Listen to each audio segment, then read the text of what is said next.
19CR914, captioned in the interest of Isaias Vela. Would the parties announce their appearances, please?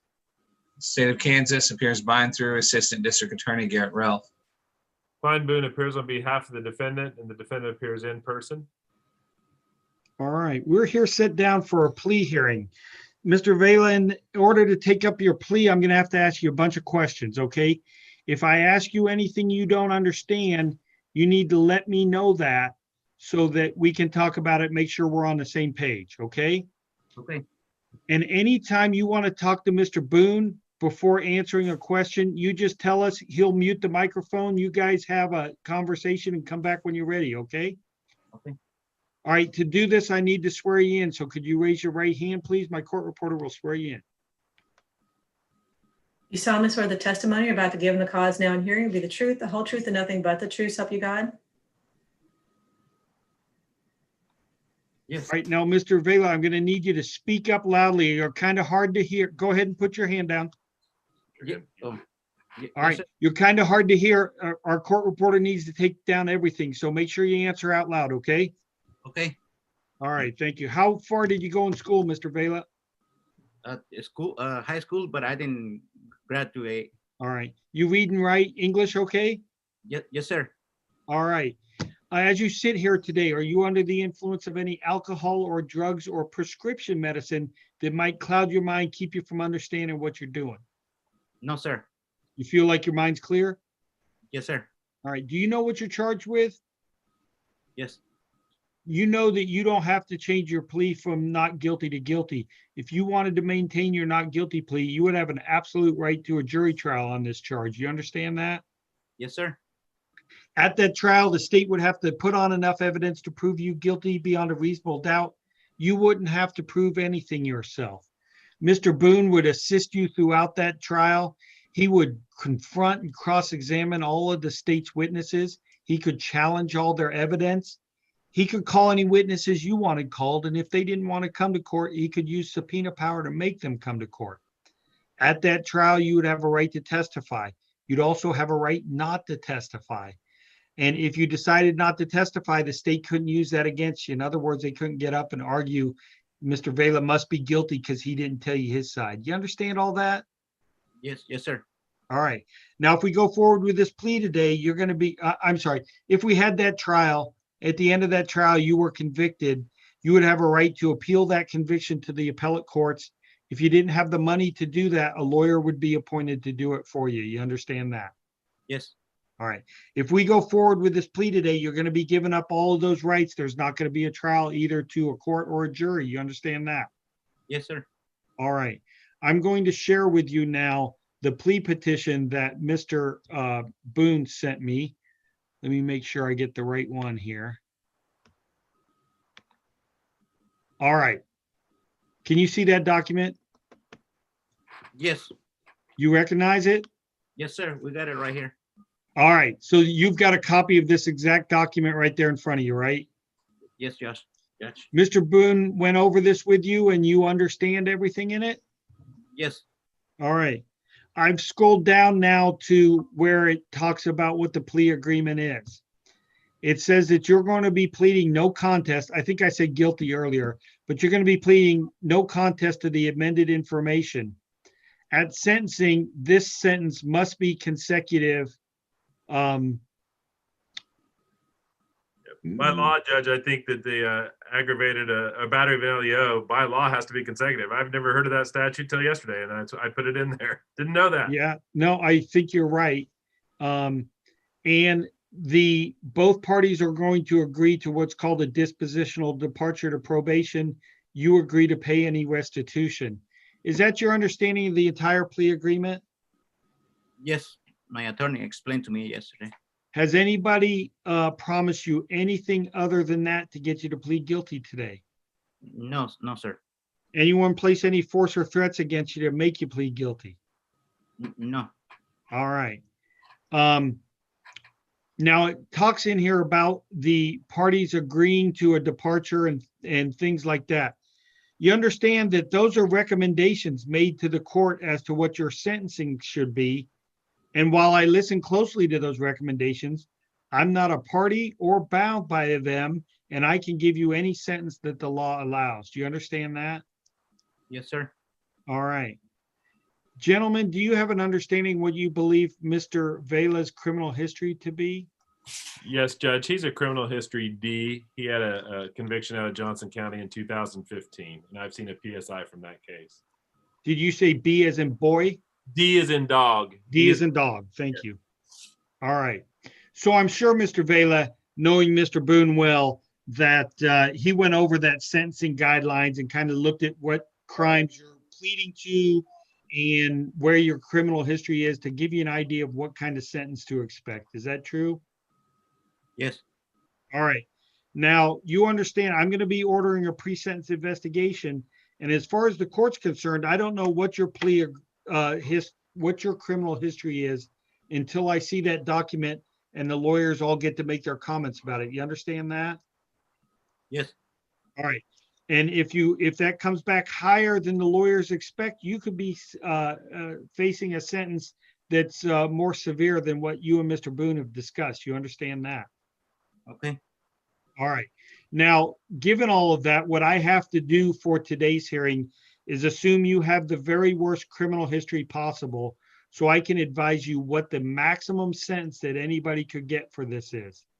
And the maximums, as I'm showing here on the screen, are 59 months in prison and a fine of $200,000. That would include post-release supervision duration of 24 months. Do you understand those are the maximums for these crimes? Yes. All right. Do you have any questions, Mr. Vela, for either myself or Mr. Boone about anything that we've gone over so far today? No. All right. Mr. Boone, do you know any reason why your client should not plead guilty? No, Judge, he's ready to plead no contest. I'm sorry, no contest. I keep saying guilty. Mr. Welf, have I seen the amended information? Did you send it to me? Judge, it should have already been filed, but I can send it to you now if it hasn't been. Hold on.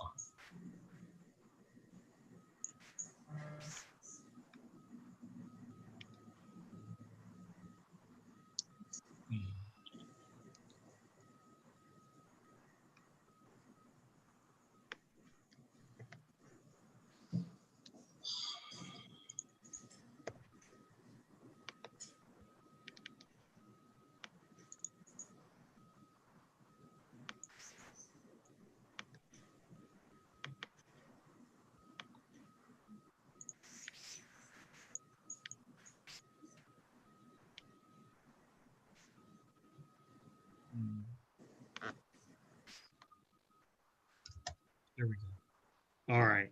Well, Judge, the amended complaint, I'm struggling to find it right now, but the amended complaint is. I pulled it up on full court. Okay.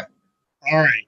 So, Mr. Vela, now I will ask you, as to count one of the amended information, which charges you with aggravated assault upon a law enforcement officer, which is a severity level 6 person felony, how do you plead? Guilty, not guilty, or no contest? No contest. All right. As to count 2, which charges you with battery against a law enforcement officer, which is a severity level 7 person felony, how do you plead? Guilty, not guilty, or no contest? No contest. All right. Now I'm going to ask the state, Mr. Vela, to tell me what they think their evidence would be at trial if we had a trial in this case. I'm not going to ask you when they're done whether you agree or disagree with that, only whether you understand that's what the state believes their evidence would be. Okay? Okay. Mr. Ralph. Judge, if this were to go to trial, the state would present evidence that on August 4th, 2019, at 3516 North 39th Street, Kansas City, Kansas, Wyandotte County, officers Gumpert and Hassan of the Kansas City, Kansas Police Department were dispatched with regards to a noise complaint. While there, they talked to the complainant, Dorothy Walker. She would sign as the complainant.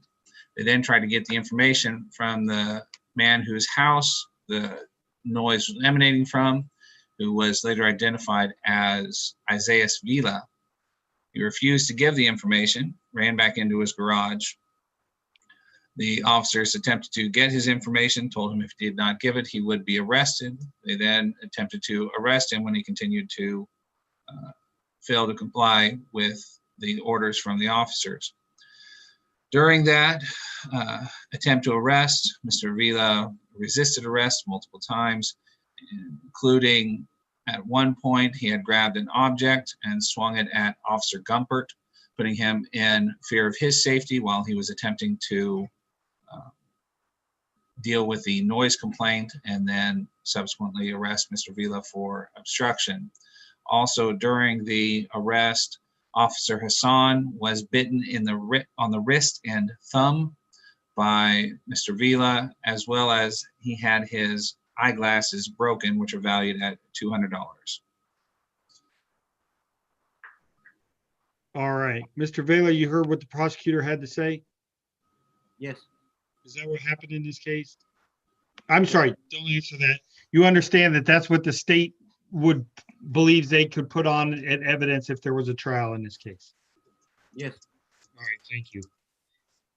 Given my review, I find that the defendant has freely, voluntarily, and intelligently entered into this plea of no contest.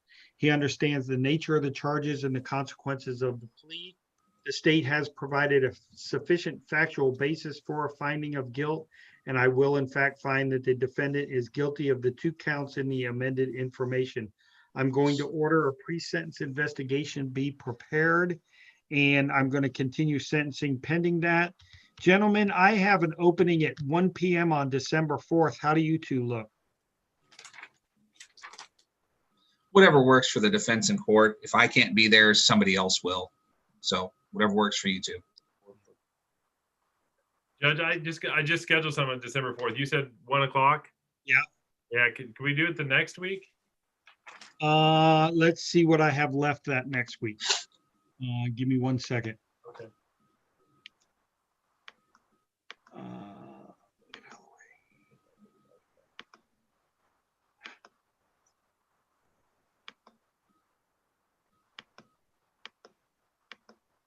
All right, that would be the 11th. And it appears that I have a 10 o'clock available on December 11th. I can do that. I'm sorry. That works for me. Okay. Okay, I will set sentencing for December 11th at 10 a.m. Mr. Boone, I received your PSI request and the plea petition. I will forward that on to probation. Mr. Vela, sometime within, say, the next 2 weeks, somebody from probation will be reaching out to you to set up a pre-sentence investigation meeting. You need to make sure that they're going to use that information you gave Mr. Boone. If you don't hear from them within 2 weeks, something's gone wrong. You need to make sure that you keep in touch with Mr. Boone. Let him know that.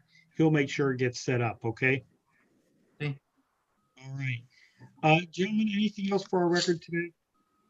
No, Judge. We are adjourned. Thank you, everybody. Everyone have a great weekend. Tina, thank you so much for your help. Thank you. Thank